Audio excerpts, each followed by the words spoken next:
नमस्कार, आप देख रहे हैं SRTV न्यूज नेटवर्क और मैं हूं मनीषा श्रीवास आपके साथ। इस वक्त की मुख्य खबरें, खास मुलाकात विशेष मेहमान से। दर्शकों, इस वक्त हमारे समक्ष है तिरुपति ज्वेलर्स के संचालक महेश भारूका जी, हम आपसे ये जानना चाहेंगे कि जो देखा गया हॉलमार्किंग का ज्वेलर्स लोग काफी स्वागत कर रहे हैं, जबकि HIDU सिस्टम जो सरकार ने जो अभी की है उसका विरोध हो रहा है। HUID, हाँ, उसका विरोध हो रहा है।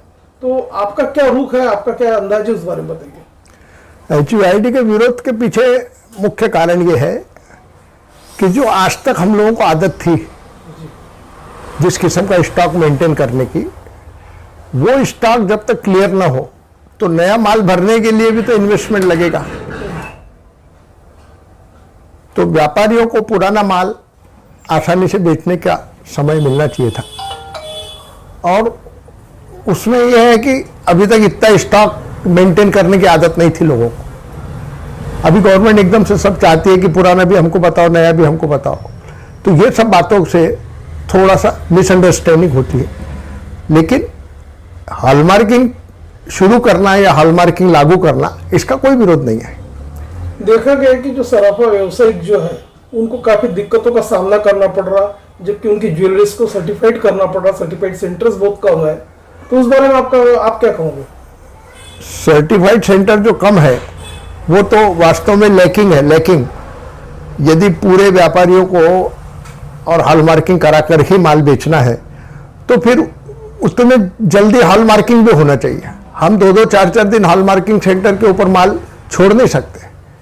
और दूसरी बात यह है कि एक आदमी या 2-4 आदमी जो एजेंट है, उनके पास यदि किलो 2-2 किलो माल छोड़ा जाए और 4 दिन ना मिले तो धुकधुकी रहती है। इसकी जिम्मेदारी कौन लेगा? ज़्यादा सेंटर रहेंगे तो माल डिस्ट्रीब्यूशन होगा, ज़्यादा लोगों में माल दिया जाएगा हॉलमार्किंग करने, और उससे थोड़ी सी रिस्क कम होगी। व्यवसायिक उनकी ये भी मांग है कि सेंटर्स बढ़ाया जाए ताकि उन लोगों को भी एक शुद्धतापूर्ण ज्वेलरी मिले, ऐसी लोगों की मांग है। बिल्कुल, ये तो राष्ट्रीयता है। किसी भी व्यक्ति के साथ फ्रॉड नहीं होना चाहिए। कुछ भी गलती के कारण यदि सुनारों की प्रतिष्ठा लोगों में कम होगी, ग्राहकों में कम होगी, तो वो प्रतिष्ठा वापस बिल्टअप होना चाहिए। लेकिन जैसा हिंदुस्तान में रास्ते फूटे रहते हैं, वो रास्ते नहीं फूटना चाहिए। सरकार का उद्देश्य ये है कि ज्यादा से ज्यादा ज्वेलर्स लोगों ने रजिस्ट्रेशन कराना जरूरी है। पहले जबकि रजिस्ट्रेशन चार्जेस थे पहले, अब जबकि निःशुल्क कर दिया गया। तो उस बारे में आप क्या कहोगे? नहीं, रजिस्ट्रेशन कराकर ही बेच पाएंगे, अदरवाइज बेचना इलीगल माना जाएगा। तो रजिस्ट्रेशन कराने में सबकी समर्थता है। ग्राहकों का सोने के प्रति जो अटूट विश्वास है वो बरकरार रहे, उनको विश्वसनीयता वाली चीजें मिले, और इवन जो व्यवसायिक बेचते हैं उनके बारे में प्रमाणित रहे, इसीलिए ये हॉलमार्किंग किया हुआ है। जी हाँ, तो इस बात से आप सहमत हो गए? बिल्कुल सहमत है। और उसमें एक यूनानिमस पॉलिसी अगर होती है तो उससे ये फायदा होता है कि ग्राहक चाहे मेरे यहाँ से ले और बेचे कहीं भी, तो भी उसको उतना ही पैसा मिलेगा, क्योंकि वो ऑथेंटिसिटी है हॉलमार्किंग की। हॉलमार्किंग मैनेज किया हुआ विषय नहीं है। जो ऑन परफेक्ट मशीन पे बैठता है उसके ऊपर ही हॉलमार्क होता है। तो हॉलमार्क का जेवर कहीं भी बेचा जाए तो उसको उतने पैसे मिलना चाहिए। बहुत से ग्राहकों की ये भी मांग है कि जो उनका जो जूना सोना रहता है, जो ओल्ड ज्वेलरीज जो होती है, यदि वो बदल के नया ले रहे, हॉलमार्किंग वाला ले रहे, तो जो सराफा व्यवसायी है उनको काफी कम कीमत देते हैं और उनके एक तरह से फसलमुख होते हैं, ऐसा बोल रहे हैं ग्राहक लोग। आप क्या कहोगे? उसमें तो सीधी बात है कि उसका पुराना जेवर गला के और जो टेस्टिंग मशीन है उसके ऊपर टंच निकाल लिया जाए, और जो टंच है उसका पैसा ले। हम जेवर देख के नहीं तय कर सकते कि इसके अंदर कितनी प्योरिटी है। जेवर तो गलाने पर ही मालूम पड़ता है कि इसमें प्योरिटी कितनी है।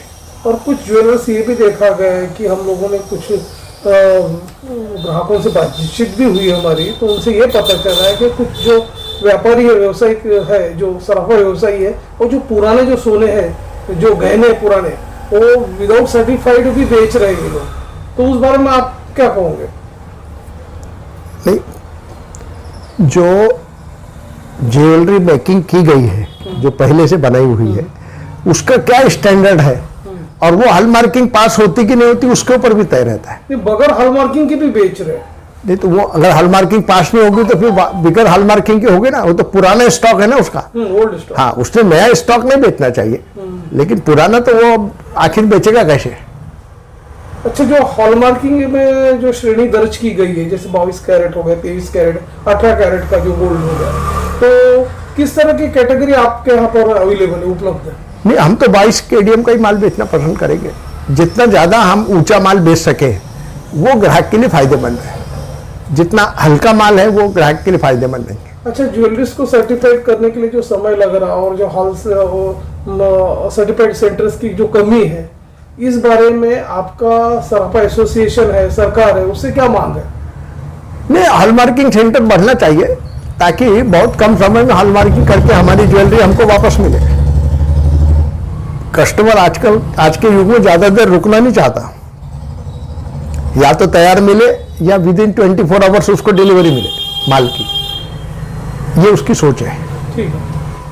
शाहरुख का संचालक तिरुपति ज्वेलर्स कामठी सभी ग्राहकों को आने वाले त्योहारों की शुभकामनाएं देता हूं और यह विश्वास दिलाता हूं कि आपके द्वारा खरीदी गई ज्वेलरी आपके मन लायक और आपके पैसे का पूरा रिटर्न मिले, ऐसी अवस्था की आपको बाजार में ज्वेलरी अवेलेबल है।